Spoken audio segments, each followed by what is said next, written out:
Assalamualaikum warahmatullahi wabarakatuh. Halo teman-teman, apa kabar nih kalian?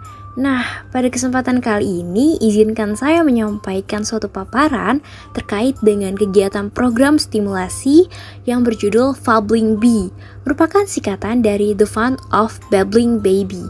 Jika diartikan dalam bahasa Indonesia, memiliki arti asyiknya bayi berceloteh. Paparan yang akan saya sampaikan kali ini merupakan hasil penelitian longitudinal selama 17 tahun berilmu dan berbagi bersama Dr. Yuliani Nuraini, MPD. Langsung aja yuk kita simak bareng-bareng terkait dengan kegiatan program stimulasi dan apa aja yang akan dibahas pada paparan yang akan saya sampaikan kali ini. Pada slide ini, saya akan menjelaskan mengenai analisis kegiatan main berbasis perkembangan. Analisis ini berdasarkan Permendikbud nomor 146 tahun 2014 tentang kurikulum pendidikan anak usia dini. Pada program kegiatan stimulasi Fabbling Bee mencakup 4 aspek perkembangan yang dapat dikembangkan oleh anak. Untuk aspek perkembangan pertama, yakni terdapat motorik halus. Pada motorik halus, anak dapat menggunakan lidah, langit-langit mulut, serta pita suaranya saat mengoceh. Untuk perkembangan aspek kedua, yakni ada perkembangan bahasa. Pada aspek ini, menirukan bunyi yang didengar terdiri dari satu suku kata secara berulang, misalnya na na na, la la la, ma ma ma.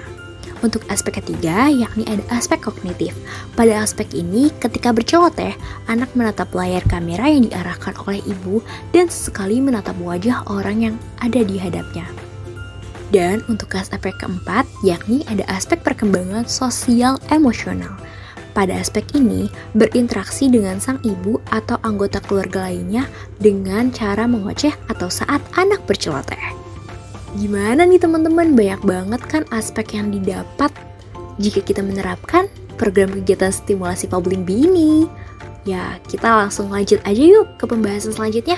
Setelah kita membahas mengenai analisis perkembangan apa saja yang dapat dikembangkan oleh anak melalui kegiatan Fabbling Bee ini, maka selanjutnya pada slide berikutnya atau slide ketiga ini, saya akan membahas sebanyak 4 poin yang mencakup tujuan umum, tujuan khusus, indikator perkembangan, serta metode, media atau bahan main, lama kegiatan, dan lokasi yang dibutuhkan. Pada poin pertama terdapat tujuan umum.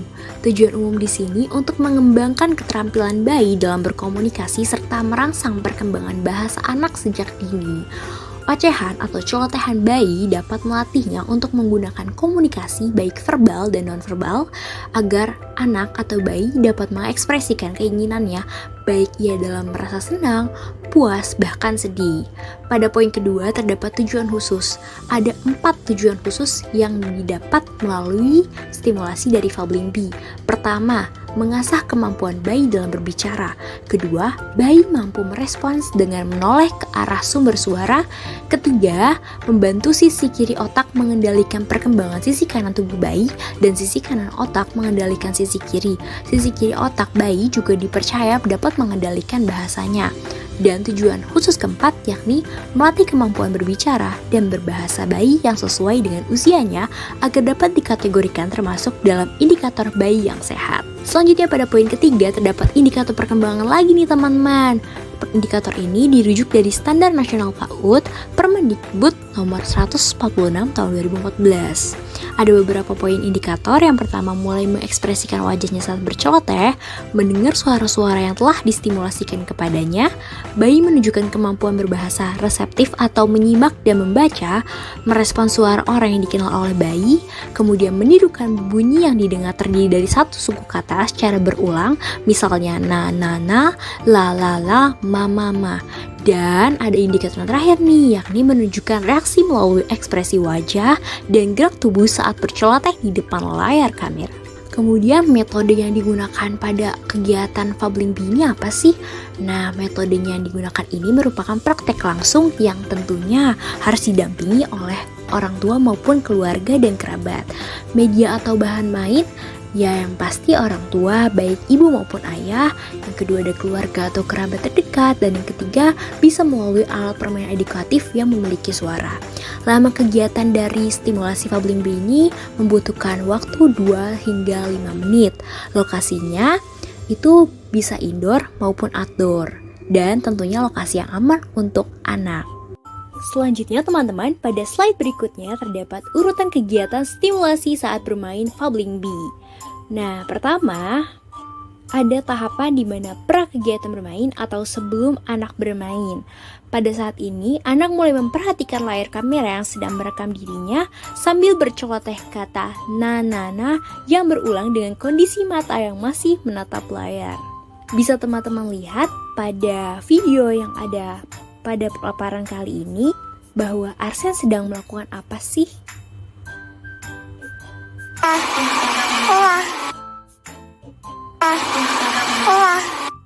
Terlihat jelas bukan bahwa ia sedang memperhatikan layar kameranya dan kemudian dia berceloteh kata na.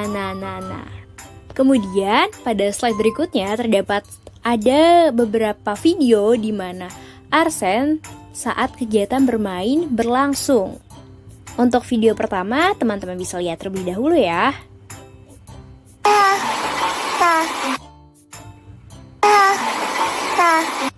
Terlihat bukan bahwa anak ini berceloteh dengan penguasaan kosakata yang dikuasainya, masih dengan kata na yang terus berulang.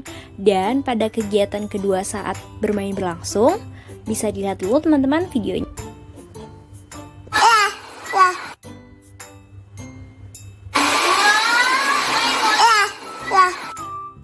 Pada kegiatan kedua ini, saat anak berceloteh, ia mengekspresikan wajahnya dengan kata yang ia celotehkan.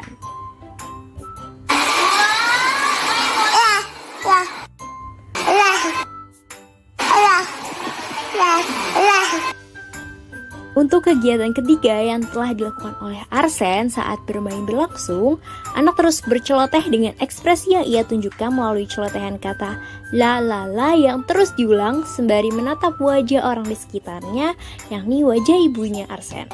Dan pada kegiatan keempat, bisa dilihat ya teman-teman videonya, mari kita saksikan.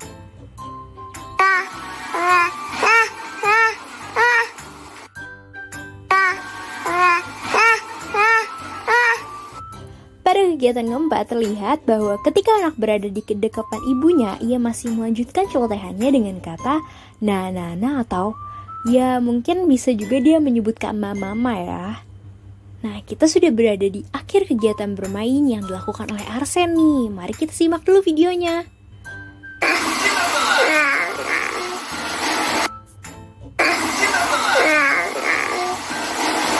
Terlihat bukan pada video ini bahwa sang anak mulai merasa lelah sembari berceloteh kata na dengan nada suara yang mulai melemas dan kemudian ia jatuh di kedepan sang ibu. Kita lanjut pada slide berikutnya. Pada slide berikutnya, saya membahas mengenai kiat keberhasilan dari kegiatan stimulasi Fabling Bee ini. Yang pertama, adalah lakukanlah obrolan sesering mungkin antara orang tua maupun keluarga dengan si kecil. Kiat kedua, di saat mengajak si kecil berceloteh, berilah senyuman dan tatap matanya. Kiat ketiga, berilah respon setiap kali si kecil mengucapkan sesuatu dengan meniru apa yang ia ucapkan meskipun kata-katanya belum terlihat jelas seperti mama atau bubu. Dan kiat keempat, sesekali gunakan nada dan suku kata yang variatif agar si kecil dapat berceloteh dengan meniru suara baru. Kiat kelima, bantulah si kecil dengan berceloteh sesering mungkin dengan kalimat yang pendek dan vokal yang jelas. Kiat keenam, gunakan gerakan-gerakan tubuh untuk memperkuat kata-kata yang kita ucapkan. Dan kiat yang terakhir atau kiat ketujuh, yakni stimulasi ini dapat diterapkan pada saat anak berusia 3-9 bulan. Paparan ini created by Jihan Lutfia Hamidah dengan NIM 1105621049 dari kelas Pendidikan Guru Pendidikan Anak Usia Dini kelas B angkatan 2021. Baik, demikianlah paparan yang dapat saya sampaikan terkait dengan program stimulasi Fabling Bee. Semoga kegiatan paparan ini dapat bermanfaat bagi teman-teman semua. See you next time. Terima kasih. And thank you for listening.